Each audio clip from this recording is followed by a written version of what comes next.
This is the Ryder and Lisa replay. Brought to you by Action Furnace. Fixed right or it's free. Underrated, getting your hair done and then not having to wash it for 5 days. There's something about a hairstylist washing your hair that they get like right in there, so it's actually clean. Whereas when I'm in the shower, I half-ass it. I don't even do the undersides. Mm-hmm. Like, my hair is fresh. Yeah, it looks really good. Thank you. I'm good till Saturday. And we're in a wedding on Saturday. I know. Well, I should probably wash my hair before the wedding. I can't be the greasy bridesmaid. I was going to say day 5 for the wedding seems a little bit rough. Unless I use a lot of dry shampoo. That's also something that's underrated. See, these are all new things for me. So something that I learned about dry shampoo, obviously from TikTok, because that's where I get all my information, is you're supposed to use the dry shampoo when your hair is still clean. You're not supposed to wait until it's greasy and then spray it on. Okay. It's too late. Are you falling asleep? Well, yeah, I'm bald. This is really boring. The hidden fees are a thing. Companies will figure out any way that they can soak you for as much as possible. And there's one that's making a bit of noise online. People are pretty fired up about this, and rightfully so. Like, if you want to adjust your ticket prices because the last couple of years have been pretty tricky to navigate, I get it. So do that. But don't hide fees on people. So this is Cineplex that is getting some heat online? Yeah, so they've openly talked about the fact that they've just implemented a $1.50 booking fee if you want to purchase tickets on their website or on their app. That doesn't make any sense. You're buying tickets all ready to go. Yeah, you're supporting the theater where a lot of people stopped going because they realized they can just rent movies at home. Yeah. Well, and that's why they have to figure out how to make more money. That's true. You're right. If you're a member of their Cine Club, you're exempt from the booking fee. Oh. So they want you in. They want you to become a member. So then you get emails, you get like heads up about movies, then you start going more. That's Greasy. what it is. Yeah. That's what it is. But I mean, I guess that's what they have to do to get people to go, oh, well, maybe I'll become a Cine Club member, get a Scene Plus rewards card. And then you go to that theater if you have a couple options. Yeah. You'll choose the one that you have the membership to or whatever. Everything's making sense now. But we wanted to ask you, what is a ridiculous charge that you've noticed lately that you can't fathom why it's even a thing? There's also like apps where you're purchasing tickets and then they'll charge you like a handling fee. And then the more you look into it, it's like, oh, it's like a convenience fee. Because look how easy it was for you to get these tickets. It's so insane. Rather than going and lining up and buying tickets like old school. Old school style. ATMs, a lot of people are upset with the surge in prices of that, it seems, on our text line. And I get it. Like, you'll go to an ATM and you're like, what do you mean it's $4 for me to take out my own money? This text says, watch out for cruises. The amount of hidden fees there are ridiculous. I got charged $100 for leaving poolside towels in my bedroom instead of putting them back at the poolside. This is why I don't support cruises. No, you don't like big things. True. I do have megalophobia. I don't want to be in the middle of the ocean, and I've seen Titanic. So, yeah, and now you have another reason. And now I have another reason. Those damn towel charges. What are some other ridiculous charges that you've seen? Christy wrote in, dang, I paid my Epcor bill on my credit card, and I got dinged 1.75% to do so. Are they not getting enough from all the other fees to make that up? Do they have to use a third-party payment processing company? Just terrible. Yeah, you look at, like, I'm just looking right now at my one bill and, like, delivery charge, wholesale variable plan, municipal franchise fee, rate riders, delivery charge fixed and variable. Like, leave me alone. Yeah, stop it. Federal carbon tax. Ashley wrote in saying, did you know that when you get charged the ATM fee, your bank charges you a fee on behalf of your account? Yeah. That's also where they get you. I had a pretty wild wake-up call that I need to start, like, paying my bills on time because I've set myself up for automatic withdrawal for the majority of them. But apparently there's one company that doesn't let you do that, and it's because they like it when you miss your date. That's rude. So they can ding you late fees. It's greasy. So, like, every time I end up forgetting for a month about this one. Say the company. No. Say the company. Echo. Really? What? Really? Yeah, I think that's what I heard, is that they like the late fees. I didn't think you'd actually do it. Here we are. Look at us.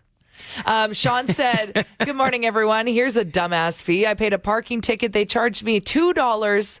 It was called a convenience fee. I asked why. They said because I paid by phone. Puke emoji. Oh, I hate it. I hate it.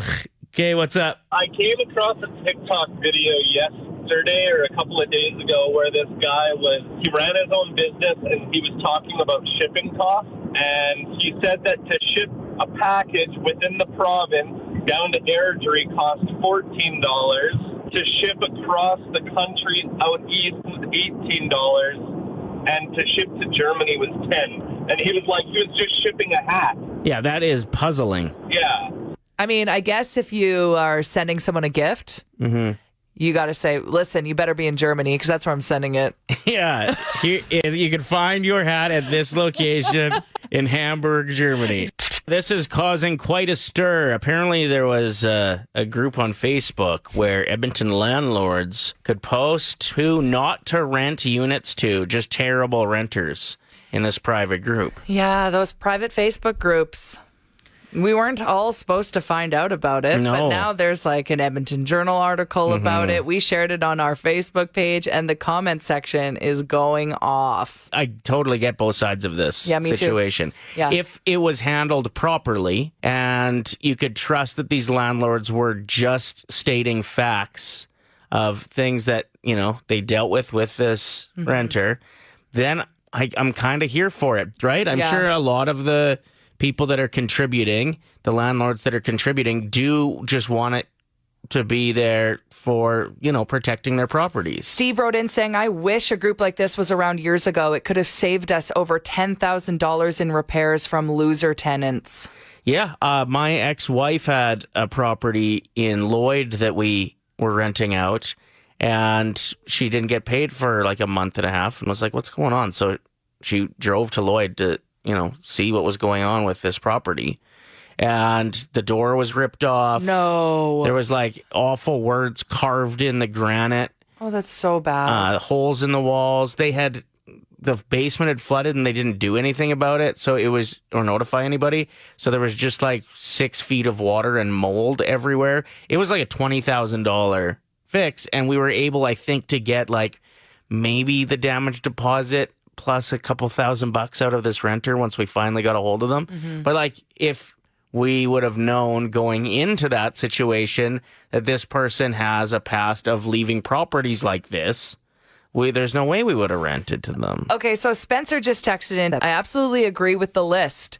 People are so entitled these days, it's crazy. If you're a terrible renter, you should be ashamed of yourself. I've had so many people that rent who have absolute horror stories. One guy I worked with had about $20,000 in damage to his property. It's next to impossible to get that money back. If you act right, you don't have to worry about this list. And he put like 25 exclamation marks. So that's coming from someone who has experience with this. So we understand the frustration. I just think it's like kind of funny that this group has been exposed.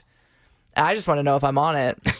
And I wrote that as like when I shared the link on our Facebook page, and somebody from Calgary commented like, shake my head, Lisa. You don't want to be on this list. That means you're an a-hole. And I responded, I was like, no, I don't think you understand. Ryder is my landlord. I put you on the list, actually. Don't put me on the list. It's because you keep doing the express wash in the dishwasher and leaving grime on dishes, when if you just use the normal cycle, we'd be fine. So that's why I put you on the list. Okay, we got an inside source on the text line. Okay. Katrina's in on the group. No. You have to post pictures and conversations, court documents providing evidence that people did certain things. You can't just post that they're bad people. Okay, that changes everything. Yeah, that's not as bad. Not as bad. And now I know that you're lying. I'm not on the list. You're not on the list. But if I was, it would be because of grimy dishes in the dishwasher. Reading this comment, as a lifetime renter who's had more crappy neighbors than I can count, I'm fine with this. The maintenance guy from our building has shown me photos that have been taken when people move out. I'm talking scratched floors, holes in walls. They've had to wear hazmat suits to clean it out. Oh, no. Human crap smeared on bathroom walls. Okay, I just want in on this group just for the tea. I just want to know if any of my ex-boyfriends are on it. You know? Probably. Yeah, probably. It is Wednesday, and so we wanted to launch Weird Date Wednesday again. Yeah. We haven't done this in a while. It is one of our favorite segments. We've all been there where you've had a cringy date, they did something weird, or maybe you did something embarrassing and then you never talked to them again. We have one friend who has had probably about 15 stories that like make me well up with laughter because they're so ridiculous. Yep. Including the one guy who had really bad diarrhea for the entire date and just He kept was going just out. sweating profusely the entire time and going to the bathroom every 10 minutes. And then the last time he got up, he like was swearing about it because he was so mad at himself for this diarrhea. Dustin says, I went on a date with a girl. We went to the bar. Then she started getting random texts from someone and it was distracting her. She asked if she could step outside for a moment. So I'm sitting there for a while and I was convinced she just left. When I went up to leave, she was coming back in and told me her ex-boyfriend was Snapchatting photos of him eating a bottle of Tylenol. She started crying and everything. I had to take her back to her place and comfort her. That's the last time I spoke to her. Hopefully everybody's okay there. Yes, no, absolutely. But that, we're talking now, this segment's called Weird Date Wednesday, an experience that was just so out of the norm for you. I'm just picturing Dustin driving home after comforting this woman he's only met once. Right. Honestly, Melissa's text is super funny. She says, I sat down with the wrong date. I thought I was being catfished. He was convinced I was his date. We had both set up first dates at the exact same restaurant at the exact same time, but with different people. So did the other two, they went on the wrong date as well? I don't know. I'm going to assume that they realize, oh, my name's Melissa. This is the wrong person. Yeah, eventually. Have a great date. But imagine if they were soulmates, if that ended up working out. That's pretty crazy. That happened with Blake Lively and Ryan Reynolds. They went on a double date, but they were on a date with someone else. Oh. They went as friends. And then they realized that they were having way too much fun with each other and the other two people were super boring. And they've been together ever since. Wow. Yeah. That could be a movie storyline. It should be. Melissa's text, eh? Is that who you said that texted in that? Yeah. What's happening, Ryder? How are you, buddy? Good, man. Good. You got a weird dating story for us? Yeah. It's actually with my current girlfriend. It was our first date. So I meet her at the restaurant for dinner, and everything's going great. We, sit down, wait for our table, sit at the bar. Didn't sit down for 30 seconds, and the bartender smashed something behind the counter. That was okay. We got a drink, sat at our table. Again, not even 30 seconds to a minute later, and the waitress beside us drops a tray of dishes and smashes things. And this progresses through the night. There's water spilled. There's dinner plates falling off the table. The guy next to us spilled his beer on the table and almost destroyed his wife's really fancy purse. Was your first date on like a cruise on rough water, or what was going on? Oh, this is Brown's social house. So we still laugh about it to this day. So we had to look into it afterwards, and I guess apparently if things are breaking on your first date, it's a really good omen. Oh. See, I would have thought the opposite. Exactly, but here we are 8 months later going strong, so... It sounds to me, here's my guess, that the staff maybe got into some celebratory drinking that day after finding out their sales were up or something. It's entirely possible, yeah. Thanks for the call, man. Appreciate it. Weird Date Wednesday. Allie says, the fact that he was 2 hours late should have been a big enough red flag for me not to show up. But I had already gone to the trouble of getting ready, and how much worse could it get? Turns out much worse. We met up at White Ave, and he was already stumbling drunk. I made it through 30 minutes of him slurring, and then he asked me to go back to his place with them. No. I said no and left. 5 minutes later, he texted me and called me an awful name. Oh, what? Wow. Imagine that person's shame over the next day, or maybe he doesn't care. Maybe he forgot that he went on the date. Caroline wrote in saying, my weirdest date, I picked a guy up for a first date. I like to do this to be in control for when I can leave. Solid move, yeah. Yeah, I like that. Or meeting somebody somewhere is always great too. Caroline goes on to say, all was good. We were chatting, getting to know one another, all up until he reaches into his coat pocket, pulls out a beer, opened and chugged it in my passenger seat of my car while I was driving. So immediately I was like, okay, this date is done. I asked him if I was just taking him back where I picked him up. He asks, can you actually drop me off at the bar? So I did. Never spoke to him again. The guy got a free Uber ride. He's actually That's literally it. Brilliant. Lucas hit us up and said that he was on a date with a girl who ended up drinking quite a bit. He even saw a Mickey in her jacket. And when things were about to get serious, she was taking off her shirt and passed out with her shirt over her head. Yeah, on his front porch. And he hadn't been drinking. So he's like, I need to get this girl home. So he gave her a ride home. Good for Lucas. Good job, Lucas. This first-time texter, there's no name attached. Oh, there it is. Terry. Thanks for listening, Terry. Says, online dating. It's weird. I went on a date one time. We met at a coffee shop downtown. We really hit it off. It was scheduled for a 30-minute date. 4 hours later, we parted ways. Whoa. The date ended with her thanking me for my time, but she decided she wanted to stay with her current boyfriend. Oh, no. Terry just wasted 4 hours of their day. That is so funny. I was not expecting that twist at the end of that text. And I bet Shane wasn't expecting this. Shane listens from Melville. Thank you so much for supporting the show and contributing. We love Weird Date Wednesday. And Ashley even wrote in saying, I love that this segment is back. So if you guys are enjoying it, we can bring it back more regularly. But Shane said he was talking to this girl for weeks, even on the phone a couple times. This was back when he was 20.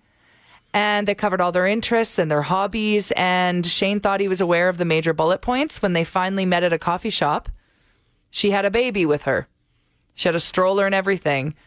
Shane says, I sat down perplexed. We made small talk for a few minutes and she didn't address the tiny elephant in the room.